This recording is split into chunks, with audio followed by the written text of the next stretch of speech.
जिस व्यक्ति के पास जिज्ञासा नहीं है वो ज्ञान को स्थिर नहीं कर पाएगा चित्त में। बहुत सावधानी से शब्दों को सुनिएगा और समझिए हम क्या कहना चाह रहे हैं। जिस व्यक्ति के चित्त में जिज्ञासा नहीं है वो ज्ञान लेकर के भी उसको स्थिर नहीं कर पाएगा। ज्ञान पाना एक बात होती है, धन पाना एक बात होती है, ऐश्वर्य पाना एक बात होती है, पर उसको टिका करके रखना, अनवरत अपने पास रखना, यह विशेष बात होती है। जीवन में सब लोगों को कभी न कभी ज्ञान मिलता है, कभी ना कभी धन भी मिलता है, कभी ना कभी ऐश्वर्य भी मिलता है, कभी ना कभी यश कीर्ति भी मिलती है, कभी ना कभी भक्ति वैराग्य भी मिलता है, पर इन सब भावों को स्थिर रखना ये बहुत मुश्किल है। अनन्याम चिंतयन्त्यो माम, गीता के इस श्लोक में भगवान कहते हैं जो व्यक्ति मेरा अनन्य भाव से चिंतन करता है, योगक्षेमम वहाम्यहम्। यहां योग और क्षेम इन दोनों का अर्थ क्या है? हमें जो कुछ भी प्राप्त हुआ है वो हमारा योग है, हमारा पौरुष है, हमारा बल है, हमारे द्वारा की गई प्रयास हैं, वो हमारा योग कहलाएगा। आपने परीक्षाएं दी वो आपका योग है, आपने अध्ययन किया वो आपका योग है, आपने परीक्षा देकर अध्ययन करके खूब परिश्रम करके किसी पदवी को प्राप्त कर लिया, वो आपके योग से प्राप्त हुआ, पर वो पदवी स्थिर आपके पास सदैव रहे उसको क्षेम कहते हैं। योग तो हमको मिल जाता पर क्षेम नहीं मिल पाता। योगक्षेमम वहाम्यहम्, ठाकुर जी कहते हैं जो अनन्य भाव से मेरा चिंतन करता है उसके योग से मिलने वाली उपलब्धि उसको क्षेम करके माने स्थिर करके वहाम्यहम्, मैं वहाम्य करता हूं। कई लोग पूछते हैं आध्यात्म जीवन में आवश्यक क्यों है? स्थिरता के लिए। किसके लिए? स्थिरता। चाहे वो भक्ति में हो, चाहे वो संसार के किसी ज्ञान में हो, चाहे वो ऐश्वर्य में हो, चाहे धन संपत्ति में हो, सब में स्थिरता प्राप्त करना। जब हम लोग कभी अनुष्ठान में बैठते हैं, पता नहीं आप लोग सुनते हैं नहीं ध्यान से, पंडित जी जब संकल्प दिलवाते हैं उसमें भी वो कहते हैं अप्राप्य लक्ष्मी प्राप्त्यर्थम, जो प्राप्त लक्ष्मी नहीं हो पाई है वो भी आपको प्राप्त हो, और प्राप्त लक्ष्मी चिरकाल, क्या बोलते हैं यहां सब बैठे हैं ब्राह्मण देव, क्या बोलते हैं? हाँ, वो सदा के लिए चिरकाल के लिए आपकी स्थिर होके वो लक्ष्मी आपके पास रहे, इसी को कहते हैं क्षेम। आध्यात्मिकता क्यों जरूरी है? ठाकुर जी जब देखते हैं कि व्यक्ति आध्यात्मिक पथ पर चलने लगा है तो फिर उसके जितने भी विधान हैं, उसके जितने भी विचार हैं, उसके पास जितनी भी उपलब्धियां हैं, उनको क्षेम करते हैं ठाकुर जी, स्थिर कर देते हैं, वो सदा रहती है उसके पास।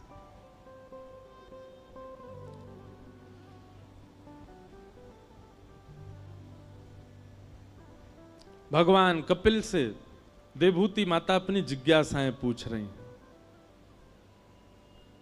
कल हमने 2-3 प्रश्न सुने थे देवभूति माता के, बहुत सुंदर प्रसंग है। हमने विस्तार से कपिल देवभूति संवाद 1 महीने की कथा हुई थी नासिक में, वहां कहा था। इतना विस्तार फिर भी नहीं हो पाया था, पर बहुत हद तक, कम से कम शायद 9 दिन तक वहां कपिल देवभूति संवाद पर चर्चा हुई थी। अभी फिर से हमारी 1 महीना की होने वाली है नासिक में ही। अब तो बहुत लोग आ गए कि 1 महीना की कथा दो, जयपुर में भी 1 महीना की भक्तमाल दो, जहां कथा करने जाते हैं वो सब कहते हैं 1 सप्ताह नहीं, अब तो 1 महीना की कथा दो। हम कहते हैं हम भी अपनी मैया के इकलौते हैं, हमारी माता जी बेचारी, हम बिना 1 महीना कथा किए तो 2-3 महीना से घर ही नहीं गए, बहुत मुश्किल से थोड़ी देर के लिए गए थे अभी।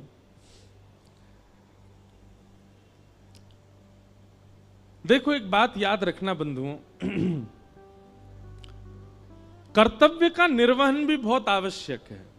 अभी आज ही किसी ने मुझे प्रश्न किया है, क्या कि मेरे मन में अत्यंत वैराग्य उत्पन्न होने के कारण मैं अपना गृहस्थ जीवन संचालन में असमर्थ हो रहा हूं। क्या पता कितने जन्म मेरे बीत चुके हैं और हर जन्म को मैंने व्यर्थ गवाया है। अब मैं अपना यह जीवन हरि के चरणों में पूर्णतः समर्पित करना चाहता हूं। कृपया मेरा मार्गदर्शन करिए, क्योंकि वह गुरु ही होता है जो हमें भगवान से जोड़ते हैं। क्योंकि हम यदि सीधे भगवान के चरणों में जाते हैं तो हो सकता है कि वह हमारी परीक्षा के लिए सर्वप्रथम माया तो भेजें। मतलब आपका कहने का मतलब है गुरु को आगे करके चलो, चाहे परीक्षा उसी की हो जाए। आपका भाव सुंदर है, लेकिन भैया हमारी एक बात सुनो। पृथ्वी पर मेरे से लेकर के आप सब तक का यहां पर आना अपने कर्तव्यों से, अपने कर्तव्यों के निर्वहन के लिए हुआ है। इसलिए जीवन में जो बिना आपके परिश्रम किए, बिना आपके कुछ गलत या सही किए जो आता है वो आपको निभाना पड़ेगा। गृहस्थाश्रम वो गलत नहीं है, आप उसके प्रति इतनी भावना ऐसी क्यों रखते हैं कि उसमें रहकर के भगवत भजन नहीं हो सकता। कितने साधकों ने, कितने वैष्णवों ने गृहस्थाश्रम में, हमारे यहां कहते हैं धन्यो गृहस्थाश्रम, गृहस्थाश्रम धन्य हैं। और इसमें अगर आप कहो कि महाराज जी हमारा गृहस्थाश्रम आके देखो, सब प्रतिकूल हैं, पत्नी भी प्रतिकूल, बच्चे भी प्रतिकूल, माता पिता भी प्रतिकूल, परिवार भी प्रतिकूल।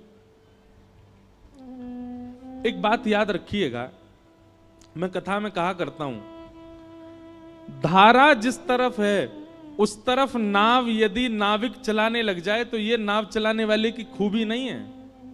धारा जिस तरफ है नाव अपने आप चल जाएगी, लेकिन धारा की विपरीत में नाव चलाना ये नाविक की प्रामाणिकता बताता है।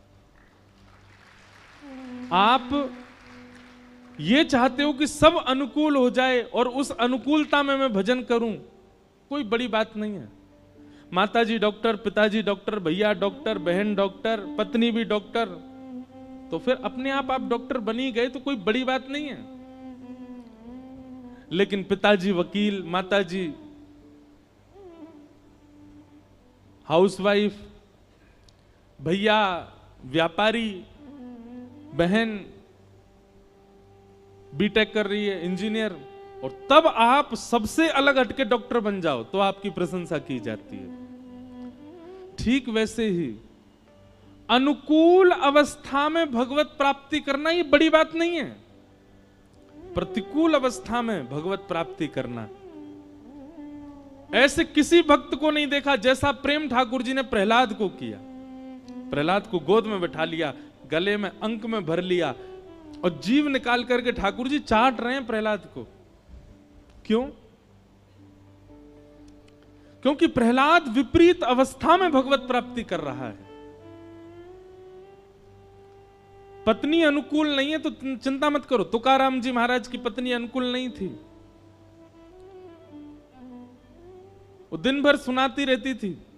वो पूरे दिन प्रवचन करते रहते हो, भजन करते रहते हो, कथा सुनाते रहते हो, घर का कोई काम धंधा तुमसे होता नहीं। तुकाराम जी सुनते रहते थे, मन मन विचार करते थे, मेरे विठ्ठल आपने मेरी पत्नी को इतना प्रतिकूल बना दिया कि जो थोड़ा बहुत प्रेम इसके प्रति होना चाहिए वो भी आपको ही हो गया है, इससे होता ही नहीं मुझे। आपने प्रतिकूल पत्नी देकर के इसके हिस्से का प्रेम भी अपना बना लिया। तुकाराम जी की पत्नी ने एक दिन कहा, जाओ कुछ विक्रय करके आओ, व्यापार कर कुछ धन लेके आओ। गन्ना बेचने के लिए गए तुकाराम जी महाराज।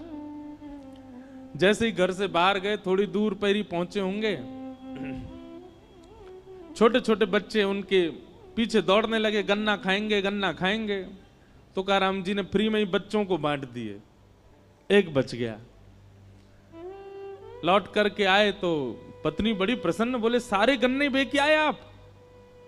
वो देवी बेच नहीं पाया, छोटे छोटे बच्चे आ गए, हम गन्ना खाएंगे तो उनमें बांट दिया, एक ही बच्चा है। एक ही बच्चा है। पत्नी ने गन्ना लिया और जोर से घुमा के तुकाराम जी में ही मारा, 2 टुकड़े हो गए उसके। तुकाराम जी खुश हो गए, वाह देवी तुम बुद्धिमान तो बहुत हो।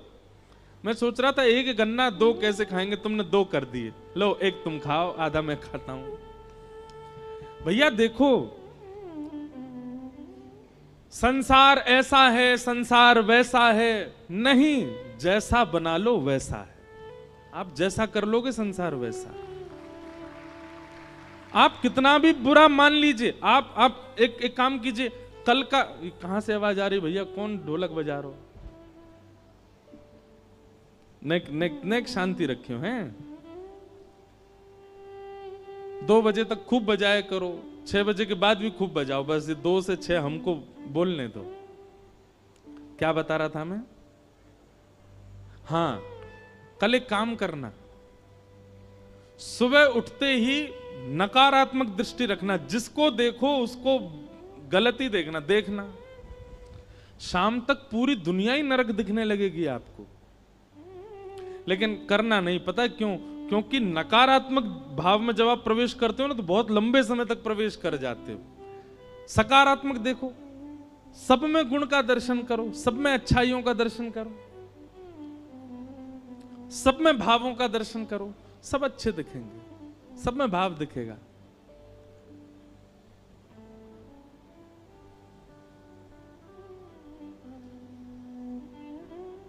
महाराज जी को अनुकूल हो तो यहां आगे बैठा दो।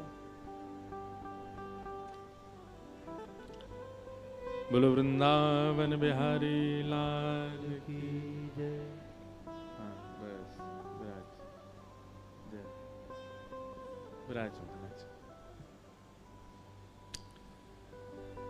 तो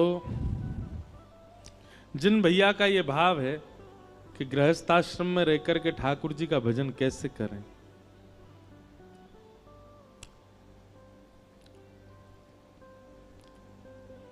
भगवत प्राप्ति करनी होगी ना तो कैसे भी कर लोगे, और नहीं करनी होगी तो विरक्त होकर के भी नहीं कर पाओगे।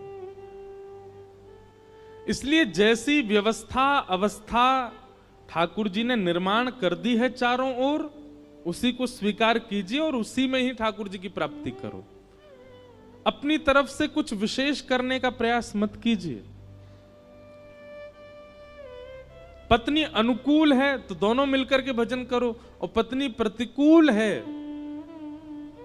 तो अकेले भजन करो, उसमें चिंता की कोई बात नहीं। अपने अनुकूल उसको बना लीजिए। देवभूति माता ने, आज ठाकुर जी का जन्मोत्सव होना है, बड़े प्रसंग हैं।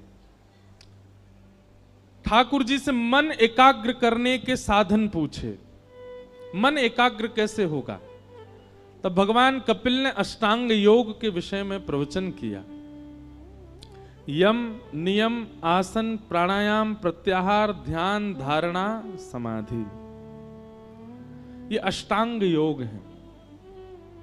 सावधानी से सुनिएगा। मन को एकाग्र करने के लिए सबसे पहला योग है यम। यम का मतलब क्या होता है? अपनी इंद्रियों की इच्छाओं को पूरा ना करना, उसी को यम कहते हैं। आपकी कोई इच्छा हो रही है और उस इच्छा को पूर्ण करने के लिए आप जैसे ही प्रयास करने लग जाते हो, वहीं इंद्रियां बर्बाद हो जाती हैं। आपकी कोई इच्छा हो रही है और आप कोई प्रयास नहीं कर रहे, फिर भी मन मार के रह रहे हो, इसी को अष्टांग योग का पहला योग कहते हैं, यम।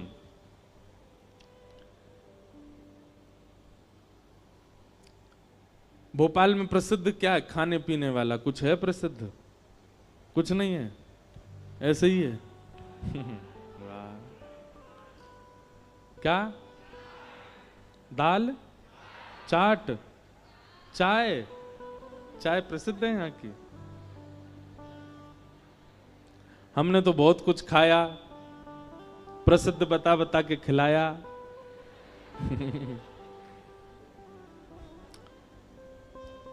जो भी है, यम। यम यानी कि इंद्रियों की इच्छाओं को पूरा ना करना, उसका दमन करना। आपकी कोई इच्छा होती है और आप तुरंत प्रयास में लग जाते हैं, इंद्रियां उसी समय, मन उसी समय आपके हाथ से निकल गया। इच्छा हो रही है, कुछ खाना है, कुछ देखना है, कुछ करना है, उस समय अपने मन को कैसे भी करके रोको, नहीं नहीं करना, नहीं खाना है, नहीं करना। घर में जो बना है उसी से ही मन चलाओ। यम। दूसरा नियम, एक नियम का पालन करो। कोई भी एक नियम आपका निश्चित होना चाहिए और वो नियम सद नियम होना चाहिए। कोई भी एक नियम धारण करो। यम, दूसरी बात नियम, तीसरा प्राणायाम। अनुलोम विलोम करो। एक नासिका छिद्र से जब श्वास भीतर लेते हो उस समय ठाकुर जी का कोई नाम रटते हुए नासिका में छिद्र भीतर में श्वास भीतर लो। दोनों नासिका छिद्र बंद करके ब्रह्मरंध्र में उस सांस को रखो, तब भी भगवान नाम जपो। दूसरी नासिका छिद्र से जब श्वास छोड़ो तब भी भगवान नाम जपो। इस प्रकार भगवान नाम के साथ आप अनुलोम विलोम करोगे, आपका मन एकाग्र होगा। यम, नियम, प्राणायाम। वैसे तो आसन आता है पहले, आसन। चौथी बात, आसन को सिद्ध करो। एक आसन में बहुत देर तक बैठने का प्रयास करो। कम से कम कथा सुनते हैं तो उस समय एक ही आसन धारण करके रखो। आप कहते हैं पैरों में दर्द हो रहा है, पैरों में दर्द कब होता है? जब आपका मन पैरों में लगा होगा। कथा में लगाओगे तो आपको पता भी नहीं चलेगा, 4 घंटे निकल जाएंगे। यम, नियम, आसन, प्राणायाम और 5वां है प्रत्याहार, आहार की शुद्धि। हमारे शास्त्रों में आहार शुद्धि पर बहुत विशेष ध्यान रखा गया। आप जैसा खाते हैं उससे आपके ऊपर प्रभाव पड़ेगा ही पड़ेगा। कभी जभी की बात अलग है, लेकिन ज्यादातर प्रयास किया करो कोई घर का ही भोजन करो और ठाकुर जी को निवेदित करके ही करो। आहार से बहुत बड़ा असर पड़ता है आपके विचारों पर, आपकी मानसिकता पर, आपकी बुद्धि पर। यम, नियम, आसन, प्राणायाम, प्रत्याहार और फिर ध्यान, धारणा, समाधि। मैं ऐसा कथा में कहा करता हूं कि 5 नियम आप पालन कर लो। ये 3 नियम आपको करने नहीं पड़ेंगे जो बाद के हैं, ये 3 नियम अपने आप हो जाएंगे। ध्यान, धारणा और समाधि। अभी आप ध्यान लगाने बैठोगे नेत्र बंद करके तो आपको कुछ भी दिख सकता है, लेकिन आपकी ये 5 आसन यदि शुद्ध हो जाएंगे तो आपके ध्यान में वही आएगा जो आप सोच रहे होंगे। आप समाधि की यात्रा तक भी पहुंच सकते हैं यदि आपके 5 नियम शुद्ध होंगे तो। यम, नियम, आसन, प्राणायाम, प्रत्याहार, इन 5 को करने का प्रयास करो। पहली बात, इंद्रियों को जीतो, कोई एक नियम बनाओ। आसन को जीतो, प्राणायाम करो और आहार को शुद्ध रखो। इन 5 से मन एकाग्र, मन कहीं भटक तो जाए आपका, नहीं भटक सकता, एकाग्र रहेगा। इस प्रकार भगवान कपिल ने अष्टांग योग के विषय में बताया। तत्पश्चात देवभूति माता ने कहा आपके कितने प्रकार के भक्त होते हैं और आपको कौन से प्रिय हैं, कृपा कर उनके बारे में बताओ। तब भगवान अपने भक्तों के विषय में बताते हुए कह रहे हैं, अभिसंधाययो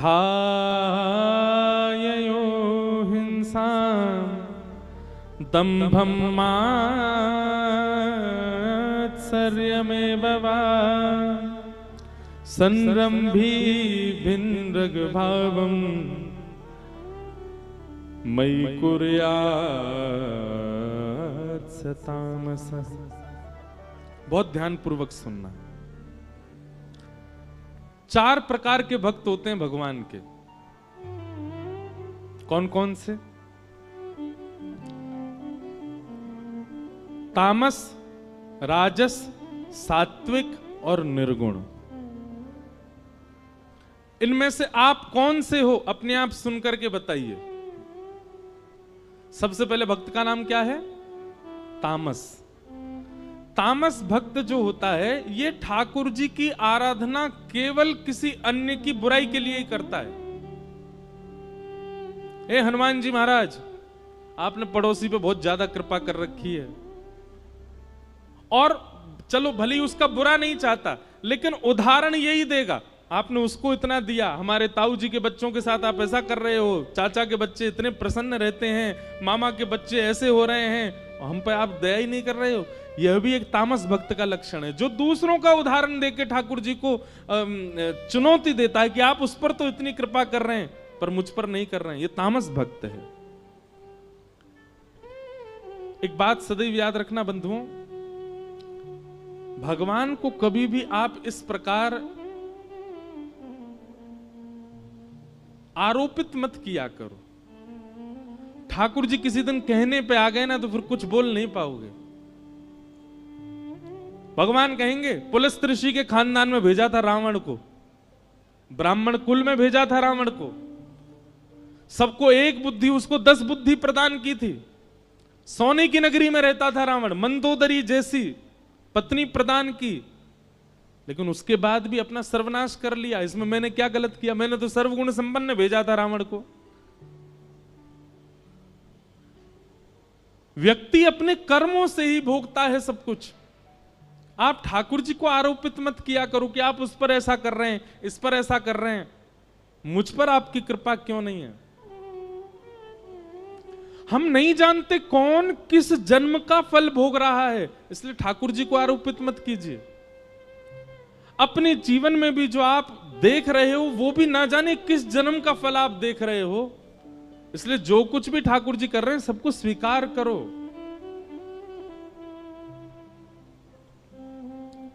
नहीं तो आप तामसी भक्त माने जाओगे, और तामसी भक्त के लिए भगवान कहते हैं मुझे प्रिय नहीं है। पहला भक्त तामसी भक्त। दूसरे भक्त का नाम है राजस भक्त। राजस भक्त का लक्षण क्या है? कि विषयान विसंधाय यश ऐश्वर्यमेव वा अर्चा दावर्च यद्यो मां पृथग भावस राजस।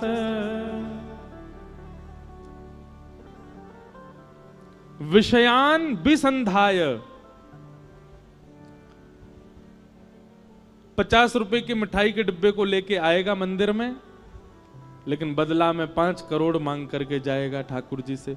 विषय प्रधान भक्ति करता है, मतलब उसकी भक्ति के पीछे कोई ना कोई कारण है। जैसे कई लोग, आप लोग भी जानते होंगे, वो व्यक्ति आपसे बहुत मिल रहा है, बहुत हंस के, तो आपको कहीं ना कहीं पता चल जाता जरूर इसको कोई काम है तभी आ रहा है मेरे पास में।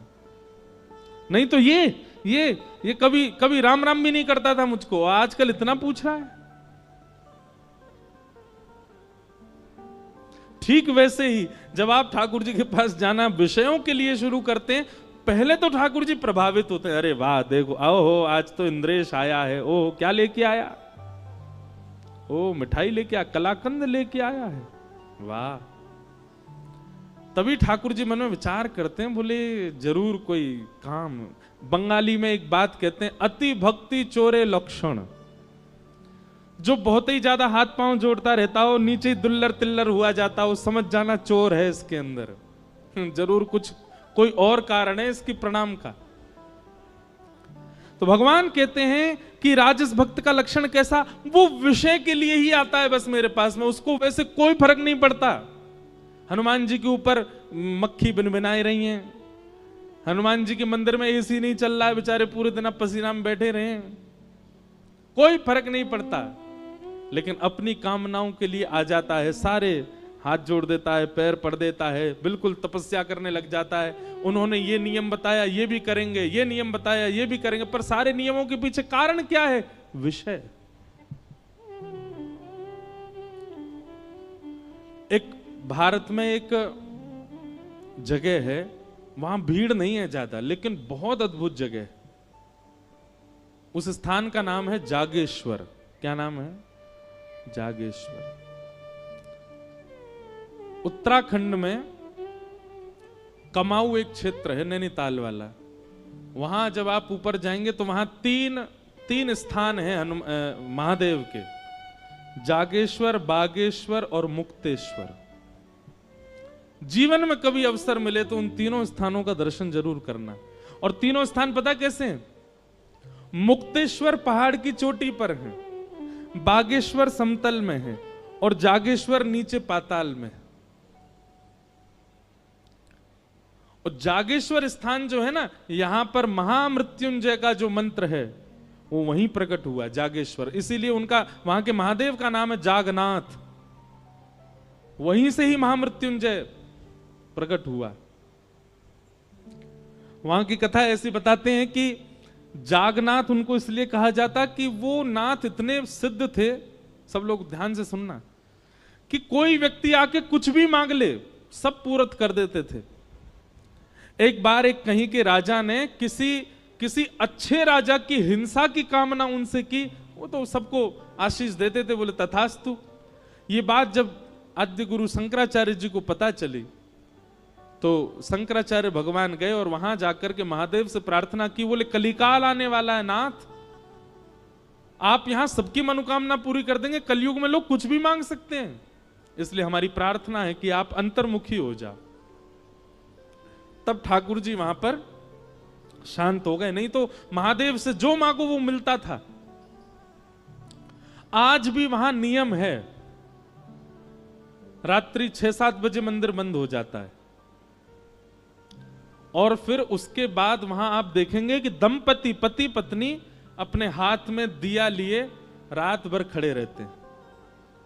कहीं के भी बहुत सारे दंपति चारों ओर से मंदिर को घेर के ऐसे हाथ में दिया लेके खड़े रहते हैं। और कब तक खड़े रहेंगे? सुबह जब तक मंगला के दर्शन नहीं खुलेंगे तब तक खड़े रहते हैं। क्यों? मंगला होती जैसी वो दीपक महादेव को अर्पित करते हैं तो जिनको संतान नहीं है उनको संतान की प्राप्ति होती, ऐसा वहां कहते हैं। तो रात्रि 12 बज रहे थे, वहां 7-8 बजे ऐसा लगने लगता है कि 1-2 बज गए रात के, इतना शांत है। तो रात्रि 12 बजे मैं उठा, खिड़की खोली तो देखा इतने सारे दंपति खड़े थे, हाथ में दिया लिए। तब मैंने पूछा तो बोले ये सुबह जब मंगला होगी तब दिया रखेंगे और इन सबको संतान की प्राप्ति होगी। तब मन में एक बात आई,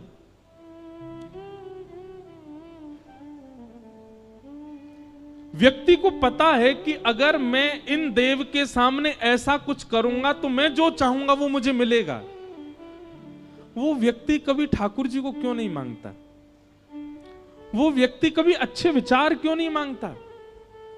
वो व्यक्ति कभी ऐसा क्यों नहीं मांगता कि नाथ मेरे अंदर ईर्ष्या बहुत है, मेरे अंदर क्रोध बहुत है, मेरे अंदर काम बहुत है, लोभ बहुत है, हे महादेव मैं रात भर खड़ा होकर तब करूंगा, आप कृपा करके मेरे चित्त को शुद्ध कीजिए।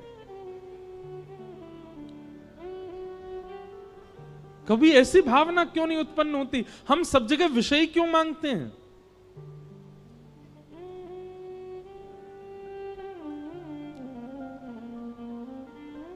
हमारी प्रार्थना है बंधुओं, जहां भी ऐसे स्थान हैं जहां मनोकामना पूर्ण की जाती है,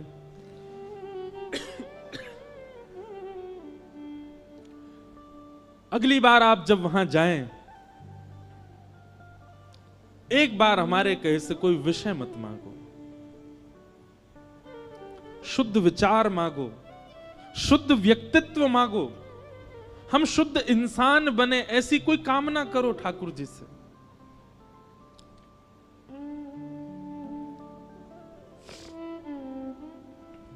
भगवान कहते हैं राजस भक्त कैसा है? बोले विषय प्रधान भक्ति करता है, केवल विषय की कामना करता है। और दूसरी बात, यश ऐश्वर्य में बाबा, केवल यश के लिए, ऐश्वर्य के लिए, संपत्ति के लिए मेरे आगे सर झुकाता है। और इसकी एक विशेष बात बताएगी, बोले अर्चा दावर चयद्यो माम पृथक भावस राजस, केवल मेरे अर्चा विग्रह में निष्ठा रखता है, मेरी कथा से कोई मतलब नहीं, मेरे भक्तजनों से कोई मतलब नहीं, संत जनों से कोई मतलब नहीं, सत्संग से कोई मतलब नहीं, केवल मेरी मूर्ति की पूजा में ही इसकी निष्ठा रहती है। ऐसे भक्त को मां मैं राजस भक्त कहता हूं। मां ने कहा वो आपको अच्छे लगते हैं? ठाकुर जी बोले बिल्कुल अच्छे नहीं लगते, ना तामस अच्छे लगते ना राजस अच्छे लगते। तीसरे भक्त का नाम क्या है? तब भगवान तीसरे भक्त का नाम कहते हैं सात्विक। और इस सात्विक भक्त के लक्षण क्या हैं? तब ठाकुर जी कहते हैं कि कर्म निर्हारम उद्देश्य परस्मिन् वा पदर्वणम् यज्ञे द्रष्टव्यमिति वा पृथग भावस सात्विक। कर्म निर्हार मुद्देश्य, वो जो कुछ भी करता है भले ही उसने परिश्रम करके किया, भले ही उसने बलपूर्वक किया, भले ही उसने बहुत बहुत अनुनय विनय करके किया, लेकिन फिर भी वो हर कर्म के फल के रूप में यही कहता है कि सब ठाकुर जी ने कराया, मेरी कोई क्षमता नहीं थी। मैं जो कुछ भी कर रहा हूं, मैं कथा सुना रहा हूं, मैं किसी व्यक्ति को श्रेष्ठ बना रहा हूं, असहाय लोगों की सहायता कर रहा हूं, असहाय लोगों के इलाज के लिए अस्पताल बनवा रहा हूं, असहाय बालकों को विद्यालय में पढ़वा रहा हूं, आदि आदि जो कुछ भी अपने जीवन में करता है सबके पीछे एक ही भाव रखता है कि सब ठाकुर जी करा रहे हैं, मेरी ये क्षमता नहीं थी।